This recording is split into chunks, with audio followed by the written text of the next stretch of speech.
Bab 1261.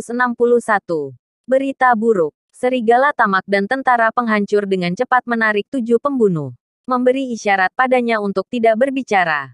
Mereka dapat melihat bahwa Nicholas Mitchell sangat ingin membuktikan dirinya. Tidak ingin hidup dalam bayang-bayang Nathan sepanjang waktu. 7 pembunuh dengan cepat mengubah ucapannya.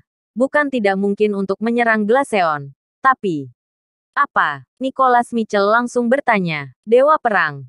Kamu bisa menantang Glaceon sebagai orang biasa, tanpa membawa status apapun. 7 pembunuh memberikan idenya. Oke. Tidak masalah. Yang penting aku ingin mengalahkan Glaceon. Kemudian aku bisa menaklukkan hati semua orang. Untuk menjamin kemenangan 100%, aku memutuskan untuk mengurung diri sementara waktu. Nicholas Mitchell ingin melatih keterampilan bertarung yang diajarkan Atoskop kepadanya. Setelah berhasil berlatih, ia baru akan pergi menantang Glaceon. Dengan begitu kemungkinan menang akan lebih besar. Meskipun Nicholas Mitchell berasal dari keluarga terkemuka, namun dia belum pernah bertemu lawan sepadan sejak dia lahir. Dalam pikirannya, tidak ada orang yang lebih kuat di dunia luar. Ini adalah sebuah pemikiran yang salah. Dia merasa terlalu percaya diri. Di sisi lain Atoskop yang memang jarang muncul. Walau dia mati pun, Nicholas Mitchell tidak mengetahui berita kematiannya. Anhemia, Kirana dan Claudia baru saja berbicara dengan Nathan di telepon. Bu. Nathan bilang dia akan segera pulang. Kirana berkata dengan penuh semangat. Selama periode waktu ini, kehidupan mereka berjalan normal. Tidak ada yang mencoba untuk mengusik keselamatan Nana. Tapi mereka masih tetap berakting.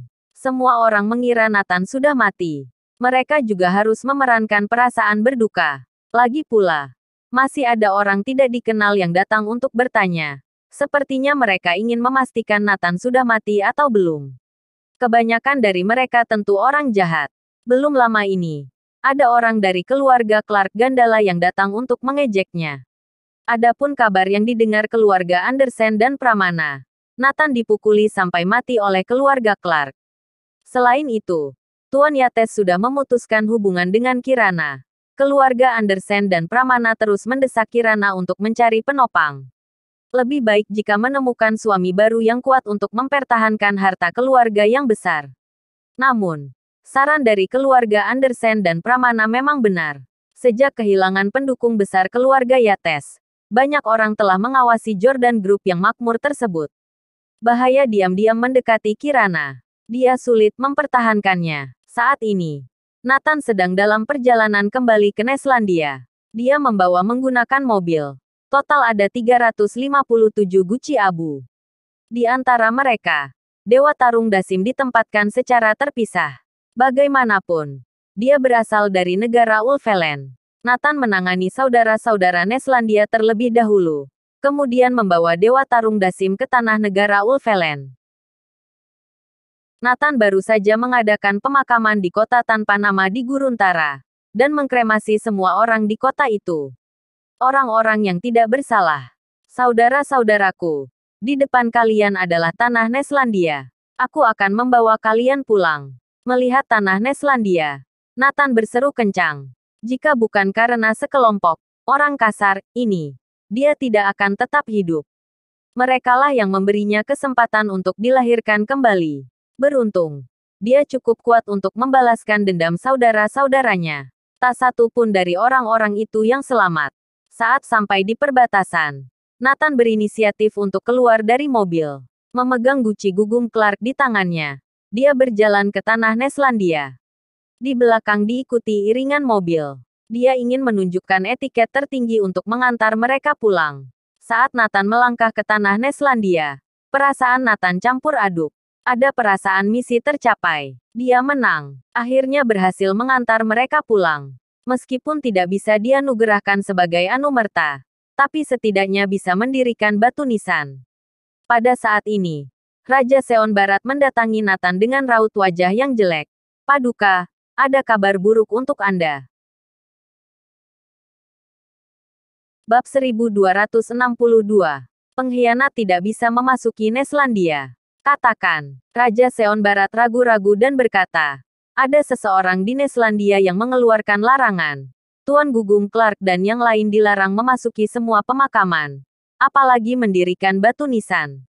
Setelah Raja Seon Barat selesai berbicara, dia merasakan hawa dingin yang luar biasa. Dia tanpa sadar mundur 2 langkah. Nathan bertanya, apakah itu berarti mereka hanya layak dikuburkan di pegunungan antah berantah? Benar. Ada banyak desas-desus bahwa Tuan Gugum Clark dan 300 orang lainnya merupakan pengkhianat Neslandia. Pengkhianat tidak bisa dimakamkan di tanah Neslandia, karena mereka tidak layak. Bahkan ada yang mengatakan mereka pantas mati. Siapa yang meminta mereka untuk melindungi seorang pengkhianat? Raja Seon Barat berkata dengan gemetar. Semua orang bisa merasakan bahwa Nathan marah. Mati dengan tragis dan menyedihkan. Setelah mati, bahkan tidak dapat kembali ke tanah air sendiri. Bahkan tidak boleh membuat batu nisan. Apakah dia, Nathan Clark, masih manusia? Aku tidak peduli siapa yang menghalangi. Aku harus memberikan sebuah rumah untuk saudara-saudaraku. Aku akan mendirikan sebuah batu nisan dan mengadakan pemakaman untuk mereka. Tujuan Taman Pemakaman Bukit Sentosa di Kota Basgar. Semua 356 saudara harus aman dan nyaman. Nathan menggeram pelan. Iringan mobil terus melaju. Pergi ke kota terbesar di utara, Kota Basgar. Nathan ingin menempatkan saudara-saudaranya di sana. Raja Seon Utara diam-diam bertanya kepada Raja Seon Barat. Siapa yang mengeluarkan larangan? Keluarga Clark Gandala. Logan Clark. Raja Seon Barat berbisik. Dia tidak berani memberi tahu Nathan. Raja Seon Utara menarik napas dalam-dalam. Dia sudah menebaknya, dan hanya ulah keluarga kerajaan pertama yang memiliki kekuatan untuk melarang semua pemakaman di seluruh Neslandia. Tapi keluarga Clark sedang bermain api. Mereka menodongkan diri sendiri pada moncong pistol. Sebagai orang terdekat Nathan, mereka bisa merasakan betapa Nathan menyalahkan dirinya sendiri atas kematian orang seperti Gugum Clark. Sewaktu hidup, dia tidak bisa menyelamatkannya. Setelah meninggal dia harus mendirikan sebuah batu nisan untuknya. Siapa yang menghalangi? Bunuh. Akhirnya, Nathan berjalan ke bandara di tepi Neslandia dengan guci abu di tangannya. Satu penerbangan menuju kota Basgar dan tidak banyak penumpang. Nathan membeli semua kursi kosong lainnya sekaligus, dan menempatkan semua saudaranya di sana. Dia tidak memasukkan guci abu ke kargo. Untuk menghormati mereka. Tentu saja. Premisnya adalah kursi yang tersedia cukup dan tidak mempengaruhi orang lain. Semua guci abu dibungkus. Jadi dari luar tidak terlihat apa-apa. Saat ini, ada 3 wanita dan 2 pria berjalan mendekat. Pria itu tinggi dan tampan. Gadis-gadis itu masih muda dan cantik. Terutama gadis yang memimpin. Wajahnya hanya seukuran telapak tangan. Kulitnya semulus giok. Sangat cantik hingga membuat orang terpesona. Mengenakan kemeja dan celana pendek, memperlihatkan sepasang kaki putih jenjang, sangat menawan. Wajah gadis itu terlihat masih remaja dan energik, pasti setingkat ratu sekolah. Sirlina Yates sedikit mengernyit, melirik tiket pesawatnya, dan berkata dengan tidak puas, Hajun Andersen, mengapa kamu terlambat membeli tiket? Jadinya kita harus duduk di kelas ekonomi. Anak laki-laki di sebelahnya dengan ekspresi pahit. Sirlina, maaf aku terlambat memesan tiket. Nanti aku coba apa bisa diganti. Sirlina Yates dan 4 orang datang dari kota Hilger. Mereka jalan-jalan ke pedalaman perbatasan utara selama liburan musim panas. Hajun Andersen mengambil tiket naik pesawat dan mendatangi Nathan di kabin kelas 1. Berkata dengan dingin, Hei, kita bertukar kursi. Aku akan ganti biayanya. Juga akan menambahkan 5 juta untukmu. Nada suara Hajun Andersen benar-benar memerintah. Nathan berkata tanpa mengangkat kepalanya. Tidak mau. 10 juta. Hajun Andersen berkata dengan marah. Tidak mau. 50 juta. Apa sudah cukup? Hajun Andersen mengertakkan gigi. Tidak mau. Sekarang Sirlina Yates sangat marah.